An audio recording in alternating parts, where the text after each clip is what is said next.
Hello, sister. Hello, sister. Welcome to Hello, Sister podcast with Tiff and Aunge. We have a great show, episode 14. 14. I'm so excited. As always, we have a great show for you. We are going to talk a little bit about around the social media. Actually, we're going to do a lot of around the social media. Yep, It's popping, I know. and we're going to talk about it. Let's do it. We got, of course, a What the Florida. Yes, I've missed our What the Floridas. Yes, they have definitely been in high demand. Yes. And then we'll talk a little bit about exes. Mm-hmm. So that should be very interesting. And as always, we'll end in a sister salute. Ready to get into it? Let's get it. All right. Around the social media world. So, first, I'm excited and a little nervous, Okay. but there was a huge announcement this week. A huge announcement. Yes. Chris Brown and Usher. Yeah! Tickets are actually going on sale next week. They are. Pre-sale next week. Mm-hmm. They are ready to set and tour, bringing out all the little aunties around the world. Oh.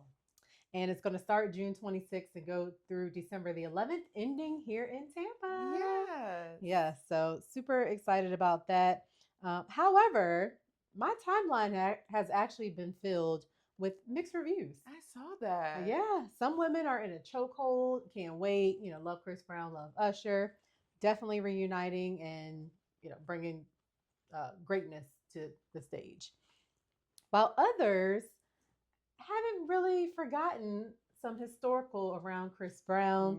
The mess that he got into years back, Rihanna and Karrueche, and Usher more recently when he's been talking about Diddy. And not really. Well, I'll say he's been a little tone deaf in his actions and really not holding Diddy accountable for what he was actually found guilty for. Yeah. So, what do you think? I think it brings the question around again. Do you or can you separate the artist from the artistry? And that's a hard one for me because it depends. So I canceled R. Kelly long before the world did. Yeah. Right. So I feel like in his case, I would never go to anything that he ever does, and he can't do anything. Jailhouse Rock. Mm-hmm. But Jailhouse Rock. Right. But I am okay. As you grow and as you evolve, if you are showing signs of being better, I think we should forgive and let you be better. But if you're a Kanye who can't keep his mouth shut, it's hard to get to the point of forgiveness. To be canceled. So I feel like we should look at the artist and see who they are. In this case, Usher was tone deaf. Can he apologize and realize the error of his ways? Or is he about to be canceled along with? To be determined. We have until the end of the tour to the last city to see if we cancel him along the way. So I'll say I'm on the fence. You're on the fence. Makes sense. We did go to the Chris Brown concert, and one of the things I loved about it is he talked about his journey, and he talked about the mistakes, and he did own it, and he did go to the therapy. Doesn't make it better. I mean, it doesn't make it not change exist. The fact that it happened. Right. But it was nice to see that he wasn't tone deaf around ownership, knowing that it wasn't right and trying to grow and mature from it. So I appreciated that. Don't know if I forgive, but I definitely, appreciated that ownership. Yeah. Usher better be careful. Hey, look. You see what's going on with TLC right now. I heard they're canceling dates. You heard that?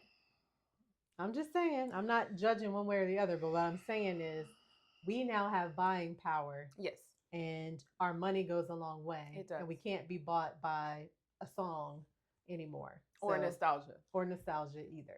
So definitely problematic behavior is not rewarded. No. And, we'll soon see what the future holds. And you're right. We have the last stop in Tampa.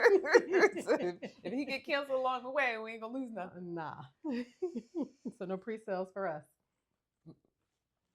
All right, so we shall see. But Usher and Chris Brown coming to a city near you. Let's keep going around the social media world. So Method Man keeping with music artistry. Yeah. He was on Pivot Podcast, and he was talking about himself, and he pretty much was talking about how men mature a little bit later than women. And in his case, he was talking about him not maturing until he was 40. Ooh. I know, 40. So do you think that men mature later than women? What's the debate? I think the debate is upbringing. Talk to me. Did you have parents who enabled you and did everything for you and didn't allow you to grow up? And so you had to wait until you were in your 20s, 30s, and 40s when you were out of the house to learn some of the lessons that your parents should have taught you as a teenager? Ooh, facts. Or did you just not get it until later? I mean, I know of a lot of women who say they are married to teenagers and their growth was stunted at the age where like it feels like having a teenager in the house. So I hear a lot of women say that. Yeah. But there are a lot of women out here who are not much better. Oh, that's true. And very immature. Immature in thinking, immature in wants and desires, and not realistic to the world. Seriously. Yeah. I don't want to judge, but I'm going to judge. Okay. Judge. Guilty. How do you feel about the women who are asking for deposits before they'll go out on dates with men? Crazy. It's not even realistic. Right. And so you're living in a fantasy world before you even get started. There's a difference from knowing your worth and knowing your value. Yes.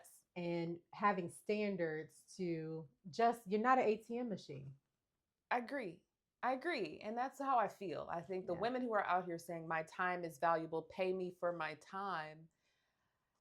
That's what your job is for. You said it. Yeah. And so, I feel like there are a lot of women who don't mature, but I can't agree or disagree with Method Man because I think it's situational.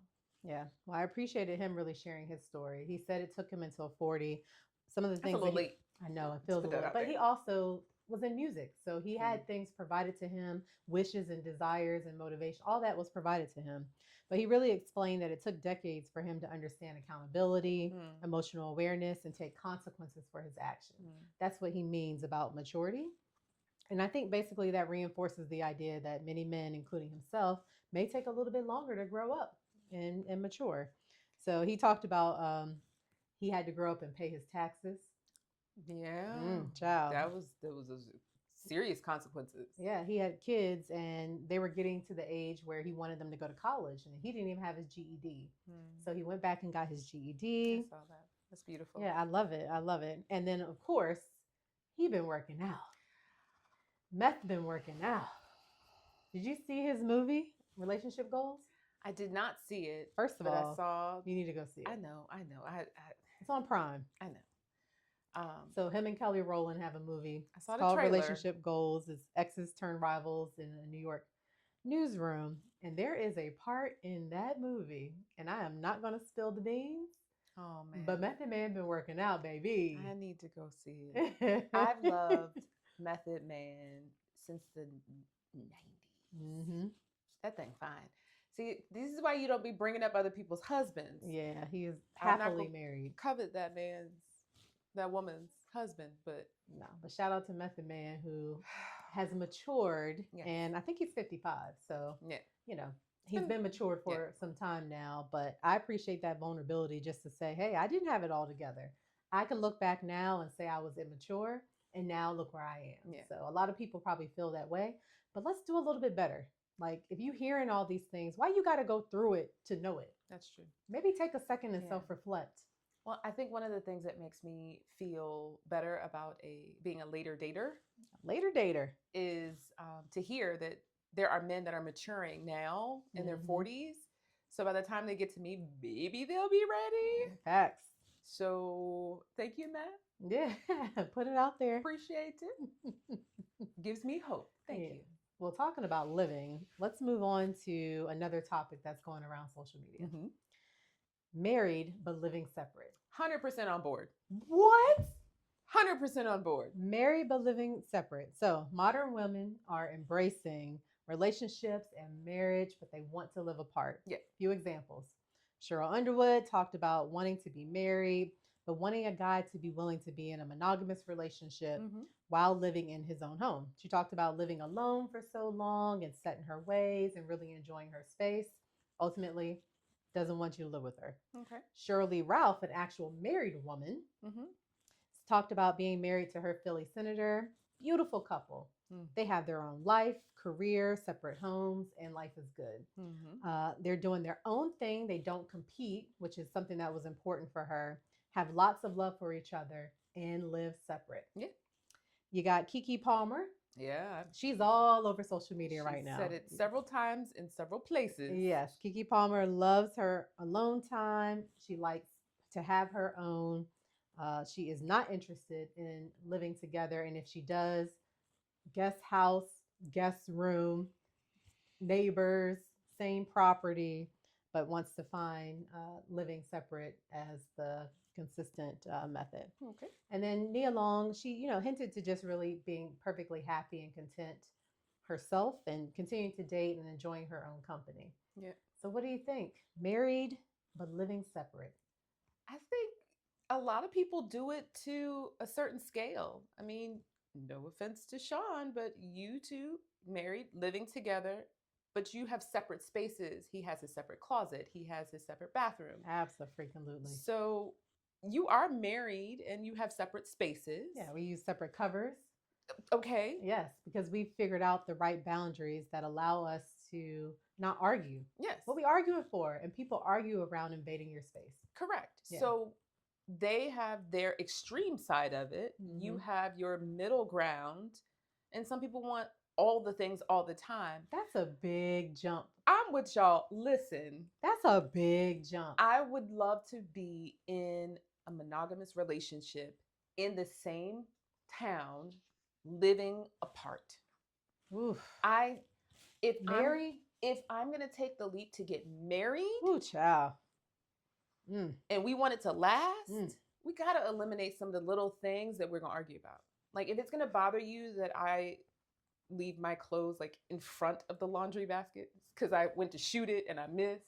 And you just walked away? Yes, that's gonna get on my nerves. Okay, so if that's gonna get on your nerves, stay out of my space. Yeah, or I can just pick it up and put it in the hamper. Or that.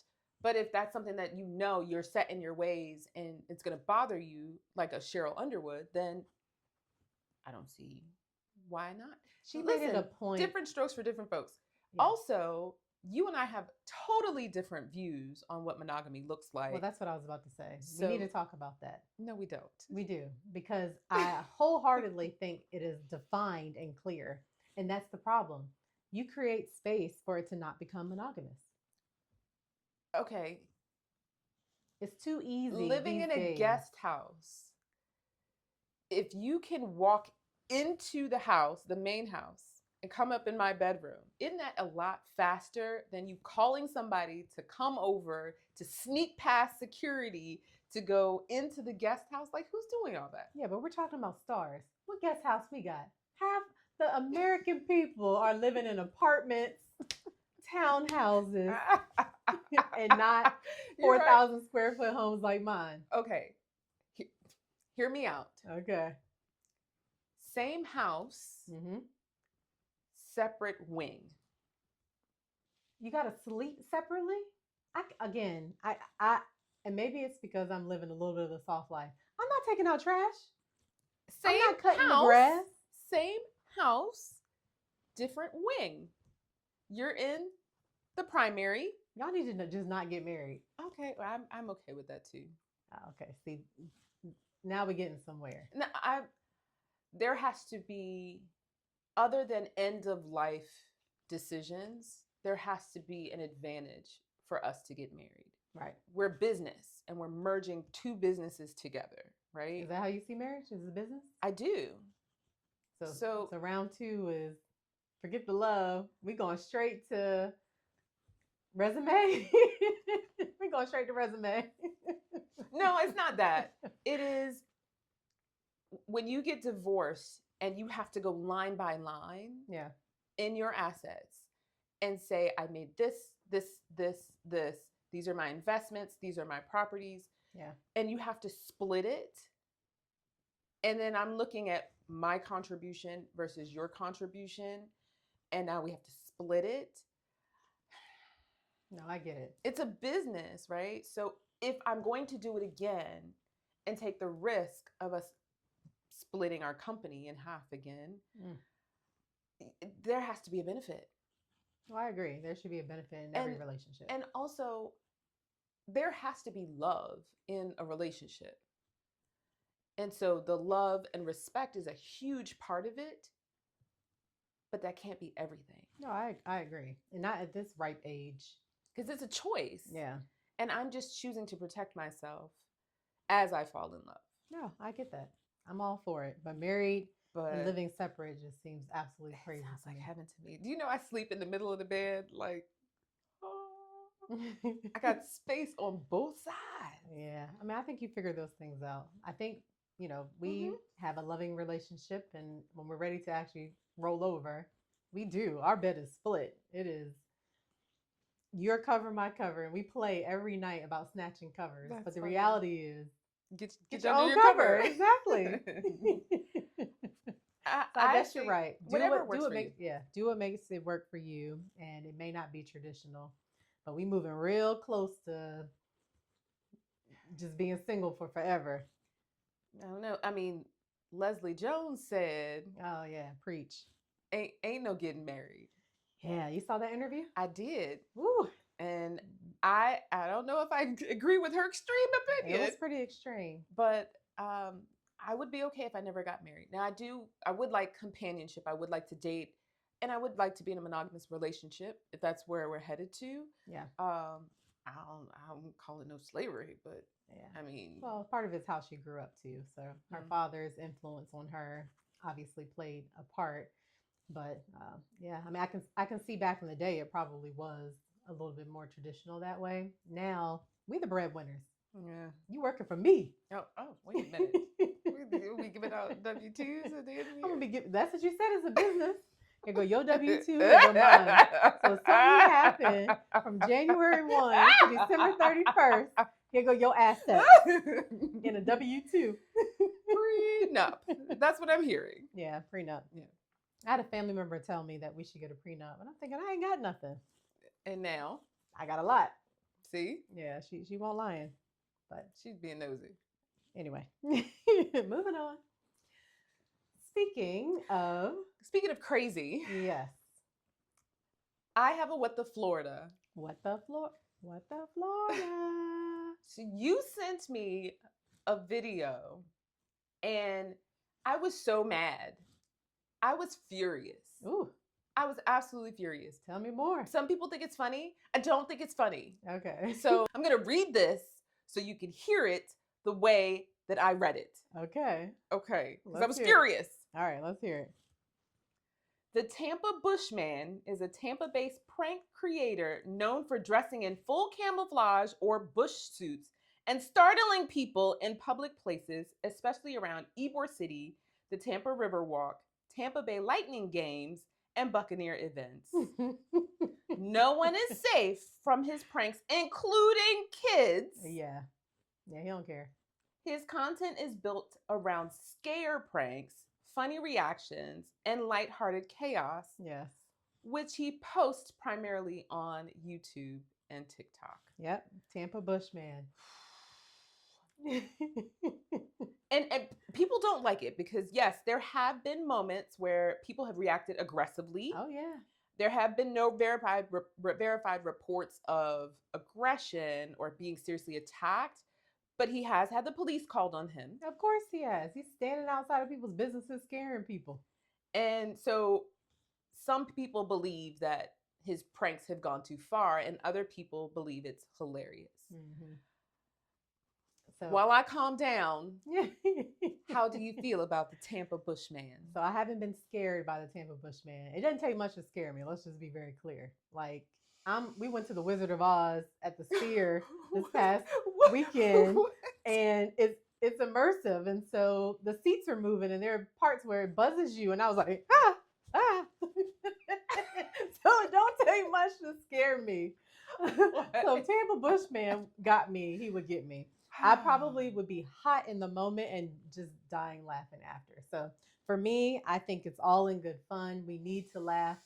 We need to, find ways to find joy in positive ways. And even if it's at my expense, I'd be okay with it, Tampa Bushman. You better than me.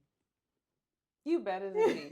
If you jump scare my kids, Yeah. we are exchanging something. Yeah, Rhodey Words, will be done. hands, something. Yeah. I'm snatching every leaf off your little camouflage suit. You're not You be scaring having my little babies. leaves on 'em. It's irritating. I hate that. Yeah, but you know what's really funny? He's not the only one. No, he's not, of course. Yeah, there's an Orlando Bushman too. Oh, come on. Does the exact same thing. But the Tampa Bushman's a brother. I'm pretty sure. I ain't seen his face, but I'm almost positive it's a brother because somebody bucked up on him and he was like, "Nah, we're not doing that. Not today." And the way he bucked up on him just had that little position of a brother. So don't mess with the Tampa Bushman. Well, I'm going to tell you, Tampa Bushman, don't mess with me. Okay? You see the pajamas and pearls?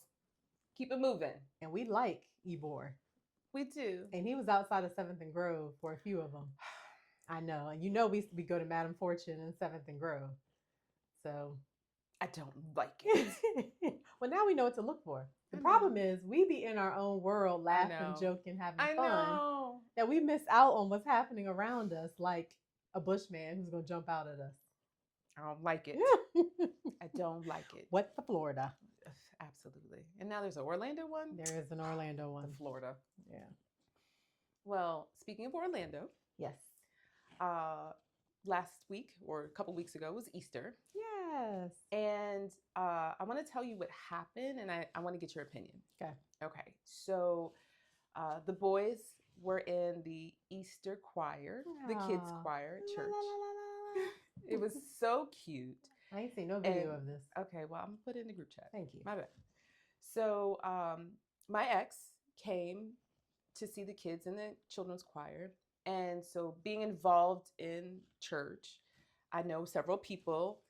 And you know how nosy church people are. So they see someone with me other than who they normally see me with. Yeah. They want to say hi.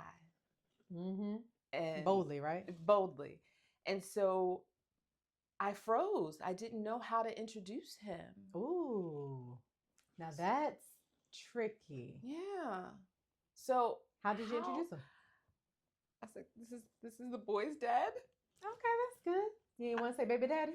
Well, so I don't consider him a baby daddy, right? So we were married, and during the course of our marriage, we had children. Right. So for me, a baby daddy, baby mama are unmarried people who have children. That's my definition. I could be wrong. Don't shoot the messenger. If I'm wrong, correct me in the comments. Right. But for me, I don't feel like he's my baby daddy and I'm not his baby mama. So I didn't introduce him as baby daddy. I said, this is the boy's dad. I don't know what do I say? I don't know. I mean, honestly, I think it's what you're comfortable with. And I think it's a fair assessment. I know you're trying to say it in a way that's reflective. Yeah. There's no lie either way. No. He is your baby's daddy. He is also your children's father. Okay. And that is an appropriate way. What are you supposed to say? This is my ex-husband? Well, and that was my question. Like, do I introduce him as, this is my ex-husband, the children's father? Like, we're not together. We have a very great parenting relationship. Yeah. We only talk about the kids, and when we need to, we take care of business very quickly. So there's no lingering anything. He was at church to see the kids, period. Yeah. But nosy people come along, you've got to answer the questions in their mind. Who this? I think that's where we go wrong. Yeah. You do not have to answer. You could have easily said, this is his first name. And that would have been just fine. You don't have to answer anything. Child. We get caught up into explaining where we do not need to explain. You don't owe them people anything other than a hello, how are you? Have a blessed day. That is correct in a sense. So as a woman who is single in church, who is actively seeking to date. Oh, you wanted to make it clear so they knew that he won't, he ain't no contender. It's not that. You got this nice looking man walking up in here with you. Right. One would assume that he is the boyfriend. Right. He does not sit in the background. Right. He is tall. He is handsome. He is a presence. He dresses well. Right. He is my ex. Mm-hmm. Right. Yeah. So if you see him and you were eyeballing me before, now do you think we're on a date at church? Potentially, because husbands don't be going to church. So how do I make it clear? Wait a minute. They don't be. That is not true. You about to get them comments are aimed towards Tiffany. This is opinion of Tiff, and they do not belong to the Tiff and Aunge podcast. I can name 5 people right now who are very married and their husbands do not go to church with them. The opinions They stated. do not go to church with them. Don't get me wrong. I go to a Black church, so there are tons of husband wives, and we have a strong marriage ministry. Yeah. In the same church, there are a ton of women whose husbands do not go to church with them. So they do pop up Mother's Day, Easter, and the times where you would think. So I think what I'm saying is I'm reflective that you're thinking the right thing because somebody could think that's your husband. Right. So I think this is my children's father is appropriate. Okay. Settled. Okay. Thank you. So you guys in the comments tell us, how do you introduce your ex? And what is your definition of a baby daddy or a baby mama? Yes. That will be would like very to know. interesting. Mm-hmm. And is there one? It's got to be something. We shall Term see. out there for a reason. Well, Woo-wee. I know. So I do want to shout out and move to our sister salute. And I have a good one today. But before I go to that, I am drinking Sweet Red from Cooper's Hawk Winery. Love it. It is Sweet Red, and it is sweet. It's red. All right. You're so funny. Swirl, sip, swoops, shoot. I'm proud of you for picking a wine. Thank you. I'm proud of you for getting away from Crown and picking a good one. That was hard. Is one of our faves. Yes, Sweet Red. It's the perfect blend for a person who doesn't have a great palate. I can sweet, swoosh, swirl, sip. Can you just please say the 5 Yeah. S's? Salud. Salud. That's it for me. So while we're talking about good husbands, I want to do my sister salute to not a sister, but a brother. And I really want to shout out Victor Glover. Oh, yay. He is going viral on the internet right now. Very clearly a educated, proud man.